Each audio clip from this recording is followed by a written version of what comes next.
मजबूर, मजदूर, कमजोर, वंचित, शोषितों की आवाज है पत्रकार।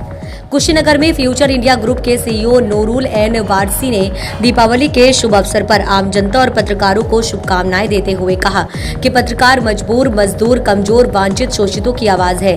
सीईओ वारसी ने मीडिया बंधुओं के काम की सराहना करते हुए फ्यूचर इंडिया ग्रुप के सदस्यों की चर्चा करते हुए कहा कि हमारा मकसद समाज के मध्यम वर्ग से लेकर निचले वर्ग के लोगों तक अपने संस्थान के माध्यम से उनकी सेवा करनी है। अपने कारोबार रियल एस्टेट में आम आदमी को जोड़कर रोजगार उपलब्ध कराने को लेकर संकल्पित है। भगवान बुद्ध की महापरिनिर्वाण स्थली कुशीनगर में हम संस्थान के माध्यम से उचित दर में एक आवासीय कॉलोनी तैयार कर रहे हैं, जहां अपने ग्राहकों को उचित दर पर प्लॉट व आवासीय सुविधा दी जा रही है। प्रदेश की राजधानी लखनऊ के तौर पर कसिया कुशीनगर में शान कॉलोनी ताज सिटी डेवलप कर कसिया को एक बेहतरीन शहर बनाने में योगदान दे रहे हैं। संवाददाता उमर फारूक की रिपोर्ट। तो आपने सवाल किया कि हमने सभी पत्रकार साथियों को अपने ऑफिस पर आमंत्रित किया था। तो ऑफिस पे आमंत्रित करने का मकसद सिर्फ ये था कि कुशीनगर बुद्ध भगवान की धरती है और बुद्ध भगवान पूरे विश्व में शांति की दूत के नाम पे जाने जाते हैं, शांति के नाम पे जाने जाते हैं। अमन, चैन, सुकून का उन्होंने बात कहा है।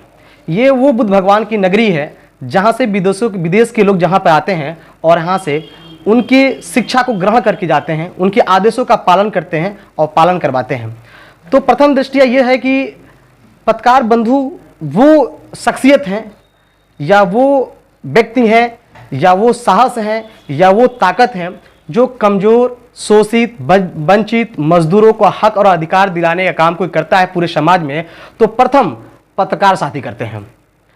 पत्रकार साथी समाज में देखते हैं कि किस व्यक्ति के साथ अत्याचार हो रहा है, दुराचार हो रहा है, चाहे वो उनका रिश्तेदार हो न हो, पड़ोसी हो न हो, कहीं का भी हो, कोई भी हो जिसे जानते भी नहीं होते हैं, लेकिन पत्रकार साथी उसे हक और अधिकार दिलाने के लिए स्वयं सबसे प्रथम, सबसे फर्स्ट लाइन में खड़े होकर के उस व्यक्ति की आवाज़ बनते हैं जो शोषित होता है, कमज़ोर होता है, वंचित होता है।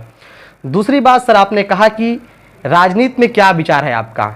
सर, राजनीति से मैं हूँ और पिछले 15-18 सालों से मैं राजनीति और समाज सेवा करता चले आ रहा हूँ। समाज सेवा में मैं बढ़ चढ़ के हिस्सा लेता हूँ, राजनीति भी में हूँ। मैं जिला पंचायत का चुनाव भी लड़ा हूँ। आने वाले समय में मेरा अगर लोगों के प्रति मेरा विचार सही रहा, लोगों ने मुझे अपनाया, लोगों ने मुझे चाहा, लोगों ने मुझे स्नेह प्यार दिया, तो ये वक्त तय करेगा कि आगे का रास्ता कब कैसे हम तय करेंगे। ये हमारे जनता के ऊपर और आप लोगों के ऊपर मैं डिपेंड करता हूँ, छोड़ता हूँ कि आप लोग जो सजेस्ट करेंगे मुझे, जो राय देंगे, और जनता अगर मुझे चाहेगी तो मैं आ सकता हूँ, नहीं तो जैसे चल रहा है समाज सेवक के रूप में मैं हमेशा काम करता रहूँगा। मीन्स ये है कि जो समाज के लोग अगर मुझे प्रोत्साहन देंगे, आगे बढ़ने की बात करेंगे या राजनीति में लाना चाहेंगे या आप लोग को लगेगा कि हाँ इन्हें आना चाहिए, तो मैं उस पर विचार करूंगा और आगे बढ़ूंगा। आज का उद्देश्य सिर्फ ये था कि सभी पत्रकार साथी गण जो हैं, जो सम्मानित हैं, जो लोगों के दुख सुख में काम आते हैं, जो लोगों की सेवा करते हैं, उनके लिए खड़े होते हैं। मुझे लगा कि इस प्रकाश पावन पर्व दीपावली के अवसर पे आप सभी लोगों के साथ बैठना चाहिए, आपको सम्मानित करना चाहिए, आपसे चर्चाएं करनी चाहिए, आपके साथ बैठ के कुछ समाज के